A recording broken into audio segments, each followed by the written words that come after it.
ଅଧପନ୍ତରାରେ drain ନିର୍ମାଣ କାର୍ଯ୍ୟ ଦୀର୍ଘ 1 ବର୍ଷରୁ ঊର୍ଦ୍ଧ୍ୱ ଧରି ପଡ଼ି ରହିଛି ଅଧପନ୍ତରା ଭାବେ ଡ୍ରେନ୍।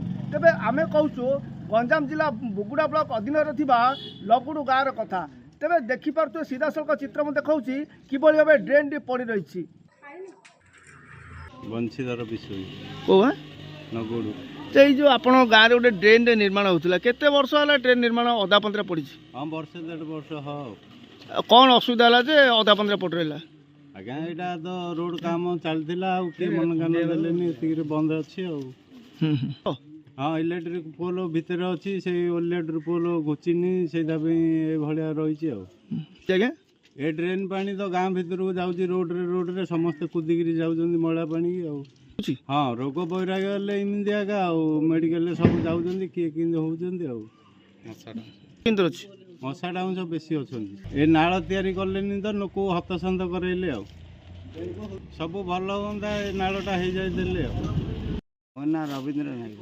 ଏଇ ଯେଉଁ ତମର ଏଇ ଗାଁରେ ଯେଉଁ ଡ୍ରେନ୍ଟି କେତେ ବର୍ଷ ହେଲା ଏମିତି ପଡ଼ିକି ରହିଛି ଅଧାପନ୍ତରାରେ? 1.5 ବର୍ଷ କି 1.5 ବର୍ଷ ଟିକେ ଅଧିକ ହବ ଆଉ। କ'ଣ ପାଇଁ ବାପା? ଏଇ ପୋଲ ଫୋଲ ରହିଗଲା ଆଉ, ତାପରେ ଆଉ କିଏ ମନ କାନ ଦେଲେନି, ସେ ଗନ୍ଧିଆ ହେଇକିରି ପଡ଼ିଛି ଆଉ କିଏ ପଚାରିବାର ନାହିଁ। ଏବେ ଯେଉଁ ଘରର ପାଣି ସବୁ କୁଆଡ଼େ ଯାଉଛି? ଘରର ପାଣି ଏଇ ଗାଁ ଭିତରେ ଆଗ ପଶିକି ଯାଉଛି, ସେଇ ଗନ୍ଧିଆ ପାଣିରା କୁଦିକିରି ସମସ୍ତେ ଯାଉଛନ୍ତି ଆଉଛନ୍ତି। ମଶା ଡାଉଁଶ ହେଉଛି ନା? ଢାଂସ ହେଉଛି, ବିଭିନ୍ନ ପ୍ରକାର ଗୋଟେ ବେମାର ବାହାରିଲା ଭଳିଆ ସେଠୁ ଉପତ୍ୟକା ବାହାରୁଛି ସେ ପାଣିରୁ। ଏମିତି ହେଇକିରି ଅଛନ୍ତି ଆଉ କ'ଣ କରିବେ ଗାଁ ଲୋକ ଆଉ। କେତେ ବର୍ଷ ହବ ଅନୁମାନ କେତେ? 2 ବର୍ଷ ପରେ ହବ ଆଉ। ଏ ଡ୍ରେନ୍ ଏବେ ପଡ଼ିଆର ତେବେ ଦେଖୁଥିଲେ ଯେଉଁଭଳି ଭାବେ ଡ୍ରେନ୍ଟି ଆମେ ଦେଖିବାକୁ ପାଉଥିଲେ ଯେ ବର୍ତ୍ତମାନ ବିଦ୍ୟୁତ ଖୁଣ୍ଟ ରହିଯାଇଛି, ଯାହାକି ବିଦ୍ୟୁତ ଖୁଣ୍ଟକୁ ବାହାର କରିବା ପାଇଁ ମଧ୍ୟ ଲୋକଙ୍କ ଅଭିଯୋଗ ହୋଇଥିଲେ ମଧ୍ୟ ଆଜି ପର୍ଯ୍ୟନ୍ତ ବାହାର କରାଗଲା ନାହିଁ। କିନ୍ତୁ ଲକ୍ଷ ଲକ୍ଷ ଟଙ୍କା ବ୍ୟୟରେ ଡ୍ରେନ୍ଟି ନିର୍ମାଣ କରାଗଲା, ତେବେ ଲୋକଙ୍କ ସ୍ୱାର୍ଥରେ ଲାଗିଲା ନାହିଁ।